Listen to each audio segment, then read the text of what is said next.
नमस्कार दोस्तों, आइए जानते हैं कि साल 2025 में चैती छठ पूजा कब है। जाने नहाई खाया, खरना, संध्या अर्घ्य, उषा अर्घ्य और पारण कब है और पूजा विधि के बारे में। हिंदू धर्म में छठ का पर्व बहुत ही धूमधाम से मनाया जाता है। वैदिक पंचांग के अनुसार छठ महापर्व साल में 2 बार मनाया जाता है, एक कार्तिक मास में और दूसरा चैत्र मास में। दोनों में भगवान सूर्य देव की पूजा समान भाव से होती है। आपको बता दें कि चैत्र मास में करने वाले छठ व्रत को चैती छठ कहा जाता है। पंचांग के अनुसार ये चैत्र मास के शुक्ल पक्ष की षष्ठी तिथि को मनाया जाता है। हर साल कार्तिक मास के शुक्ल पक्ष की षष्ठी तिथि से छठ पूजा आरंभ होती है, जो पूरे 4 दिनों तक रहती है।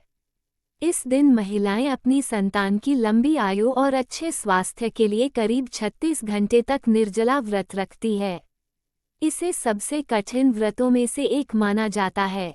बता दें कि इस पर्व का आरंभ नहाई खाया के साथ होता है और व्रत का समापन चौथे दिन उगते हुए सूर्य को अर्घ्य देने के साथ समाप्त होता है।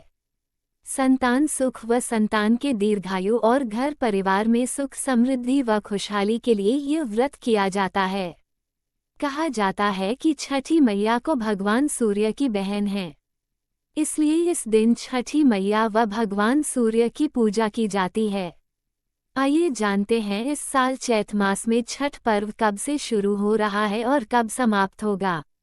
1 अप्रैल मंगलवार को नहाई खाया, 2 अप्रैल बुधवार को खरना, 3 अप्रैल गुरुवार को संध्या अर्घ्य, 4 अप्रैल शुक्रवार को प्रातः अर्घ्य व पारण है। छठ पूजा का पहला दिन नहाई खाया 1 अप्रैल मंगलवार को नहाई खाया के साथ चैती छठ का महापर्व शुरू होगा। व्रती गंगा स्नान कर अरवा चावल, चना दाल, कद्दू की सब्जी आदि ग्रहण कर 4 दिवसीय इस महापर्व का संकल्प लेते हैं। छठ पूजा का दूसरा दिन खरना 2 अप्रैल बुधवार को। छठ पूजा के दूसरे दिन को खरना कहा जाता है। इस दिन छठी माता के लिए भोग बनाया जाता है। खरना के दिन शाम में घरों में प्रसाद तैयार किया जाता है।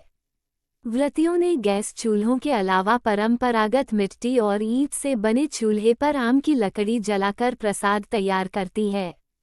अरवा चावल, गंगा जल और गुड़ से बनी खीर, रोटी आदि का प्रसाद बनाया जाता है। छठ पूजा का तीसरा दिन संध्या अर्घ्य 3 अप्रैल गुरुवार को। छठ पूजा के तीसरे दिन शाम के समय सूर्य देव को अर्घ्य दिया जाता है। इसके साथ ही बांस के सूप में फल, गन्ना, चावल के लड्डू, ठेकुआ सहित अन्य सामग्री रखकर नदी, सरोवर के अंदर खड़े होकर पूजा की जाती है। छठ पूजा का चौथा दिन उषा अर्घ्य एवं पारण 4 अप्रैल शुक्रवार को। छठ पूजा के चौथे दिन उगते हुए सूर्य को अर्घ्य दिया जाता है। इस दिन व्रती अपने व्रत का पारण कर देती हैं। इस पर्व को बिहार, झारखंड, पूर्वी उत्तर प्रदेश, पश्चिम बंगाल, नेपाल आदि जगहों पर बड़े धूमधाम से मनाया जाता है।